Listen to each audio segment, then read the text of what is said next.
numérique dans l'établissement nous a permis de rendre les élèves plus actifs et plus attentifs et plus motivés par les apprentissages. Notre choix a été de s'orienter plus vers du vidéoprojecteur et donc nos enseignants pouvant entrer beaucoup plus rapidement et facilement dans l'utilisation de cet outil.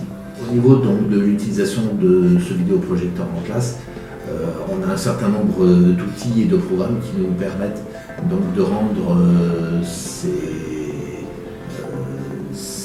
appareillage tout à fait intéressant et interactif par le biais d'une souris sans fil ou d'un clavier sans fil. Bonjour. Vous allez bien? Oui. Bonjour tout le monde.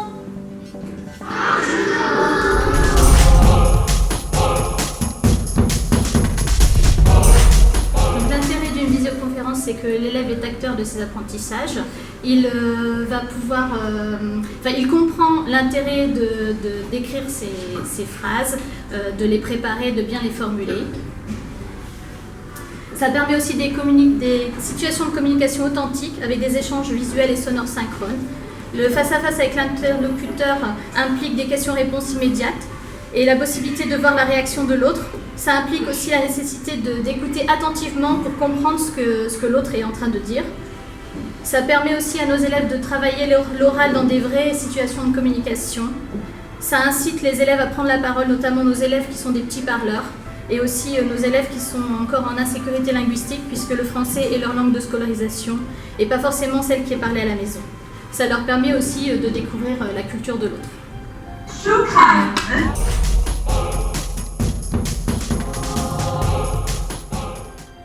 Hors de l'école, l'écran tactile fait partie du quotidien des enfants.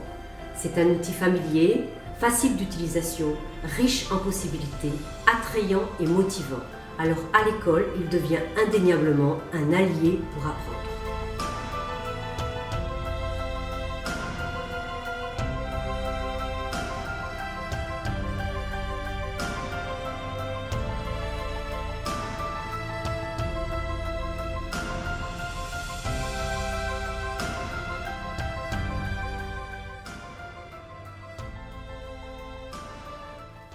Le TNI préserve l'interaction classique entre l'enseignant et ses élèves, c'est important.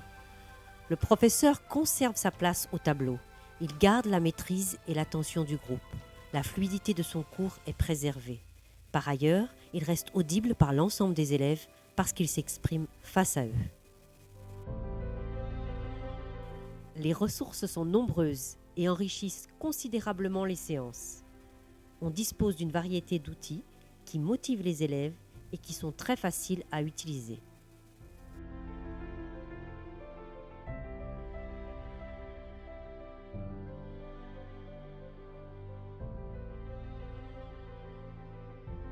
Le TNI facilite la différenciation. En effet, les exercices autocorrectifs permettent aux élèves de travailler en complète autonomie.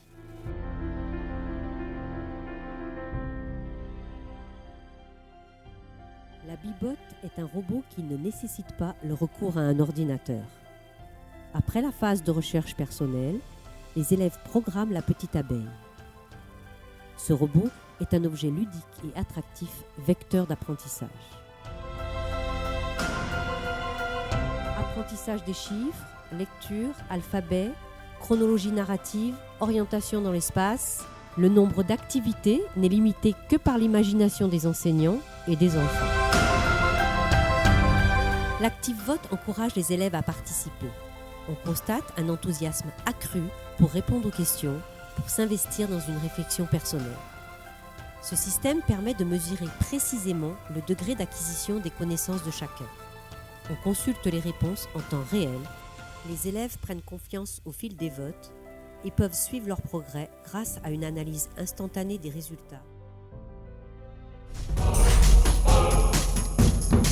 Ce qu'on a vraiment gagné avec l'utilisation du TNI dans le cadre de l'enseignement de la langue arabe, c'est vraiment un enseignement en arabe plus actif, plus dynamique, même plus vivant, et une meilleure interaction en classe, une meilleure organisation des séances de travail et des méthodes même de travail en classe. Et il ne faut pas négliger l'impact sur nos heures de concertation avec les collègues afin d'élaborer des activités intéressantes en arabe qu'on peut exploiter avec le TNI. Au début, avant la formation, c'était les professeurs, ils ont considéré que c'était difficile à préparer, alors qu'ils ont constaté que c'est beaucoup plus facile. Ils n'ont qu'à prendre les leçons qu'ils ont déjà préparées sur leur ordinateur, que ce soit sur Word, sur PowerPoint ou n'importe quel autre logiciel. Même les logiciels qui ne sont pas conformes, qui vont avec le TBI, il suffit de copier-coller. Après la manipulation, ça devient très facile. On sélectionne, on met des flèches, on utilise le fluor, on souligne, on peut corriger, on peut enregistrer ce qu'on a fait ou bien on peut reculer en arrière très facilement. On n'a pas besoin d'effacer tout et recommencer notre travail. On peut à n'importe quel moment retourner en arrière, avoir plusieurs leçons en même temps. On peut utiliser plusieurs. Avant, le professeur il avait une difficulté à utiliser plusieurs compétences en même temps. On nous demandait, surtout les profs de langue, d'utiliser le plus de compétences le plus possible, alors que c'est pas logique, on ne pouvait pas le faire. En une heure, on ne pouvait pas le faire, mais avec le TBI, c'est beaucoup plus facile.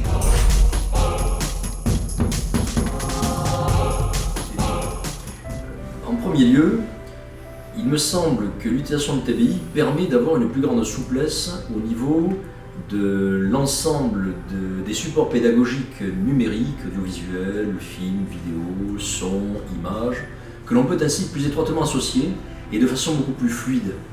La seconde plus-value, comme son nom l'indique, c'est l'interactivité, c'est-à-dire la possibilité véritablement de renforcer la mise en activité de l'élève, son autonomie, donc en coupant un tout petit peu, en faisant évoluer les pratiques d'enseignement traditionnel, enseignant-enseigné. Et enfin, la troisième plus-value importante, à mon avis, elle est que par le biais du TBI, on entre véritablement de plein pied dans la culture numérique que les élèves se sont appropriés, je dirais, naturellement. C'est-à-dire que le TBI permet, là encore, à condition, bien entendu, d'avoir des séquences pédagogiques qui aient été pensées en conséquence, qui aient été travaillées, le tableau numérique permet donc de capter davantage l'attention des élèves, permet de les faire entrer plus rapidement dans le cours et de les impliquer de façon beaucoup plus forte et de façon beaucoup plus consensuelle également dans les activités pédagogiques qu'on aura proposées et installées à partir de cet outil.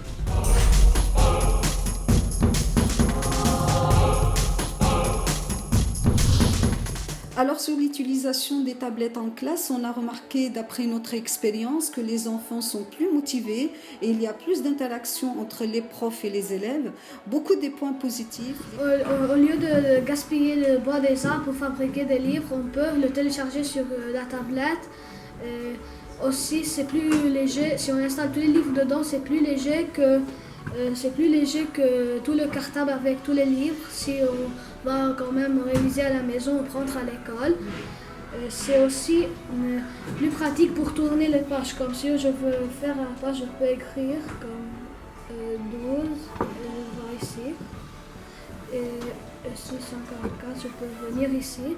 On peut écrire des notes. Si on clique, on peut écrire des notes. Et aussi après, on peut agrandir les pages pour voir mieux le texte et tout. Et on peut aussi voir si on clique sur l'œil ici, on peut voir les cartes. Mais il ne faut pas négliger les points négatifs qu'on a rencontrés. Par exemple, il y a le problème de la connexion Internet, c'est-à-dire quand on va l'utiliser, c'est mieux d'avoir la connexion en classe, parce que si un enfant oublie son mot de passe, ou bien en jouant sur la tablette, il peut perdre l'icône, et là on est obligé de le télécharger. Pas de connexion en classe, il est un peu perturbé. Un autre problème, c'est le téléchargement à la maison, c'est-à-dire en jouant, l'élève il peut cliquer sans faire attention sur l'icône et comme ça le livre est parti, il faut le télécharger de nouveau.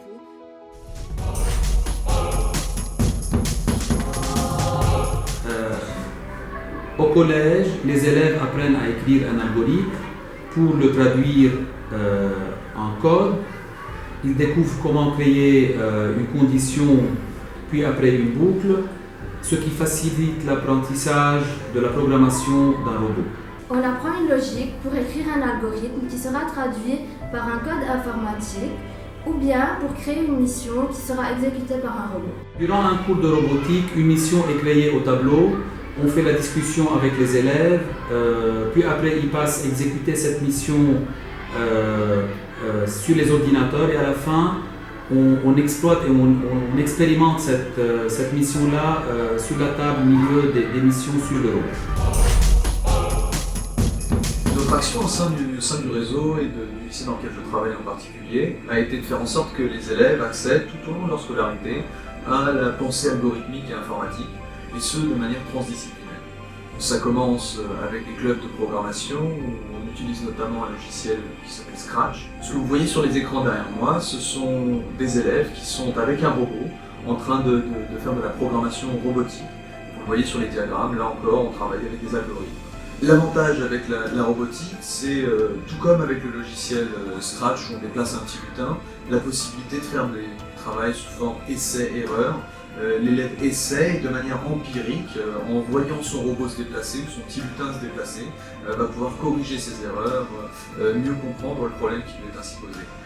De manière tout à fait transdisciplinaire aussi, avec un robot, on est obligé pour les déplacements de savoir quantifier la distance, de savoir mesurer les angles, de savoir faire des rotations, est-ce qu'on tourne à droite, est-ce qu'on tourne à gauche, de combien de degrés, etc.